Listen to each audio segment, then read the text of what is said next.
There is a room you will never enter until you are ready to lose everything you thought you needed. It has no windows, no comfort, no voice but your own. Miyamoto Musashi lived in that room for years. Not because he was born there, because he built it with his own hands, one refusal at a time. You are standing at the door right now. You have been standing there your entire life. The handle is cold. You know what waits inside. The end of excuses. The death of distraction. The mirror that reflects not who you pretend to be, but who you are when no one is watching. Most men turn away. They return to the noise. They tell themselves they will come back when they are stronger, when the time is right, when the conditions are perfect. The conditions will never be perfect. Musashi did not wait for the world to become quiet. He made himself quiet in the center of chaos. He did not hope for clarity. He carved it out of confusion with the edge of a blade. He did not seek motivation. He moved because stillness in the face of death is its own death. You are at war, not with the world, with yourself. Every morning you wake, the war begins again. The enemy wears your face. It speaks in your voice. It knows every weakness, every compromise, every lie you have told yourself in the dark. It says, tomorrow. It says, you deserve rest. It says, this is enough. Musashi knew that voice. He did not argue with it. He did not negotiate. He simply acted in the opposite direction, again and again, until the voice grew hoarse and faded into background wind. Discipline is not a feeling. It is a direction. You do not wait to feel strong. You act, and strength is the shadow that follows. You do not wait to feel clear. You remove one distraction, then another, until clarity is all that remains. Musashi spent years in mountains, in caves, in silence so deep it became a kind of pressure. He did not go there to find himself. He went there to destroy the self that was weak, that hesitated, that flinched in the face of truth. What he built in that silence was not confidence. It was inevitability. When he walked into a duel, he had already won. Not because he was faster or stronger, but because he had faced himself 10,000 times in the dark and survived. You have not done this. You have filled your life with noise, with screens, with voices that are not your own, with goals you do not believe in, and routines you do not respect. You have mistaken motion for progress. You have mistaken distraction for rest. You have mistaken comfort for safety. Comfort is the slow death. It does not announce itself. It does not arrive with fangs. It arrives as a soft bed, a warm room, a voice that says, you have done enough. Musashi rejected comfort the way a blade rejects rust. He slept on wood. He ate little. He owned nothing that did not serve his singular purpose, to become undeniable, not famous, not loved. Undeniable. There is a difference. Fame is given by others. It can be taken. Love is fragile. It shifts with mood and circumstance. But to become undeniable, to build a self so solid that no external force can move it, this is the only victory that lasts. You aren't undeniable. Not yet. You bend when the wind blows. You compromise when pressure comes. You negotiate with your own standards because holding them feels too hard, too lonely, too severe. Musashi understood severity. It was not cruelty. It was precision. He did not waste a single stroke, not in swordsmanship, not in ink, not in thought. Every action was intentional. Every word was chosen. Every hour was assigned. You live in a fog of half-actions. You begin things you do not finish. You speak words you do not mean. You make promises to yourself that dissolve by evening. This is not weakness. This is lack of decision. Musashi decided once, and then acted on that decision every day for the rest of his life. He decided to become a master, not to try, not to hope, to become. And so he removed everything that was not mastery. Friendship that did not sharpen him, gone. Pleasure that did not serve him, gone. Thought that did not clarify him, gone. What remained was a man who could stand in a field at dawn, alone, and feel no loneliness, because he had become his own country. You are not your own country. You are a province occupied by foreign voices. Your parents, your teachers, your peers, the algorithm, the feed, the endless scroll of other people's lives that you mistake for your own. Musashi had no feed. He had a sword, a brush, and a mountain. He walked the mountain until his legs knew every stone. He swung the sword until his arms forgot they had ever been weak. He dipped the brush until the ink and his intention became one thing. This is how mastery is built, not in bursts, not in inspiration. In repetition so relentless it becomes identity. You have not repeated anything long enough to become it. You have dabbled. You have tried. You have started and stopped and started again. Musashi did not start and stop. He started and continued until there was no separation between the man and the way. The way is not a path you walk. It is a path you become. And becoming is not comfortable. It is not gentle. It is not forgiving. It requires that you kill the part of yourself that wants to be liked, that wants to be comfortable, that wants to be safe. Musashi killed that part early. He did it alone, in silence, with no one to witness or applaud. You are waiting for applause. You are waiting for someone to tell you that you are on the right path, that you are doing well, that you are enough. No one will tell you this, because no one knows. Only you know. And you have been lying to yourself for so long that you no longer trust your own voice. Musashi trusted nothing but his own clarity. He tested it daily. He placed himself in situations where confusion meant death. You place yourself in situations where confusion means comfort, where hesitation means another day of the same, where failure means nothing because you have not truly committed. Commitment is the blade. Hesitation is rust. When you hesitate, you are already defeated. Not by the opponent, by yourself.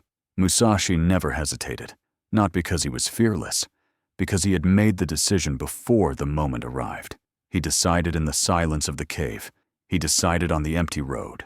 He decided in the cold hour before dawn, when the world was still and his mind was a blade. You make decisions in the heat of the moment, when emotion is high and clarity is low. And so your decisions are weak. They collapse under pressure. They dissolve when tested. Musashi's decisions were forged in stillness. They could not be broken because they were not made in reaction. They were made in preparation. Preparation is the unseen war. It happens in the hours no one records, in the repetitions no one witnesses, in the refusals no one applauds. You refuse the easy pleasure. You refuse the distraction. You refuse the voice that says you have earned rest when you have done nothing worth resting from. Musashi earned nothing. He took nothing. He built everything. And when he was old, when the duels were done and the sword was set aside, he did not rest. He wrote, he painted, he continued, because the war is not against opponents. It is against entropy, against softness, against the slow fade into irrelevance. You are fading right now, not because you are weak, because you are not applying pressure. Pressure is what turns coal into diamond, silence into clarity, repetition into mastery. You are living without pressure. You are coasting. You are waiting for the moment when everything aligns, when the path becomes clear, when the work becomes easy. The work never becomes easy. It becomes familiar. Musashi did not find ease. He found rhythm, the rhythm of the strike, the rhythm of the breath, the rhythm of the step. And in that rhythm, he found freedom, not from effort, from confusion. You are confused because you have no rhythm. You wake at different hours. You eat without intention. You move without purpose. You fill your time with noise and call it productivity. Musashi filled his time with one thing, one clear, undeniable thing, and that one thing became everything. You have 10 things, 20 things, 100 things, and so you have nothing. Focus is not addition, it is subtraction. You do not add more until you master one. You remove everything that is not the one. Musashi removed the world. What remained was the sword, the self, and the silence between them. In that silence, he heard the truth. The truth is this: you are capable of far more than you have ever demanded of yourself. You have set the bar low because you are afraid of failure. You have chosen safety because you are afraid of pain. You have surrounded yourself with comfort because you are afraid of emptiness. Musashi walked into emptiness and found that it was not empty. It was full of clarity, full of strength, full of the self he had been avoiding his entire life. You are avoiding yourself. You are running from the mirror. You are filling every silence with sound because you do not want to hear what the silence has to say. The silence says, you are not yet what you could be. The silence says, you have compromised. The silence says, the door is still open, but it will not remain open forever. Musashi walked through the door. He did not look back. He did not bring anything with him that could not be sharpened or refined. You are carrying dead weight, relationships that do not serve you, habits that weaken you, thoughts that paralyze you. Set them down. Walk into the room. Close the door. What happens next is not comfort. It is not ease. It is not applause.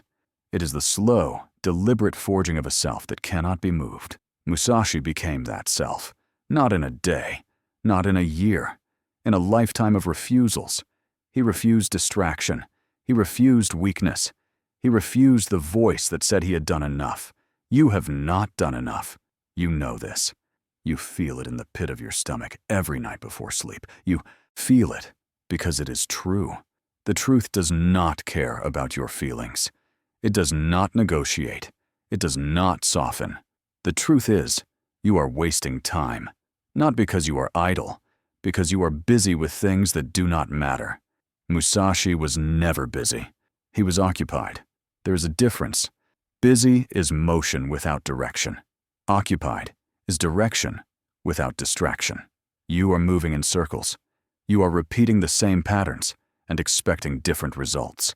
You are hoping that time will solve what only decision can solve. Time solves nothing. Time reveals. It reveals whether you were serious, whether you were committed, whether you were willing to endure the silence and the cold and the solitude. Musashi endured all of it, and in return, he became eternal. Not because people remember him, because he became the standard. You do not need to be remembered. You need to become undeniable to yourself. When you look in the mirror, you need to see someone who did not compromise, someone who did not quit, someone who walked into the room and stayed there until the work was done. The work is never done, but the work is the point. Musashi knew this. He did not chase completion. He chased refinement. Every day, sharper. Every year, clearer. Every decade, closer to the blade that cuts without effort, because the blade is perfectly aligned. You are misaligned. Your words do not match your actions. Your actions do not match your intentions. Your intentions shift with your mood. Alignment is the way. Misalignment is suffering. You are suffering because you are divided. Part of you wants mastery. Part of you wants comfort. And you are trying to serve both. You cannot serve both. Musashi chose mastery. He did not apologize. He did not explain. He simply walked the path and let the world interpret it however it wanted. The world will interpret you however it wants. This is not your concern. Your concern is the step, the strike, the silence. Your concern is whether you can stand alone in the dark and still move forward. Musashi could, and so he became the mountain. You are still at the base, looking up, wondering if the climb is worth it. The climb is all there is. There is no summit. There is only the climb. And the climb is where you become what you were always capable of being. Not comfort, not ease, not safety. Clarity, strength, inevitability. The room is still open. The door is still cold. Walk through it.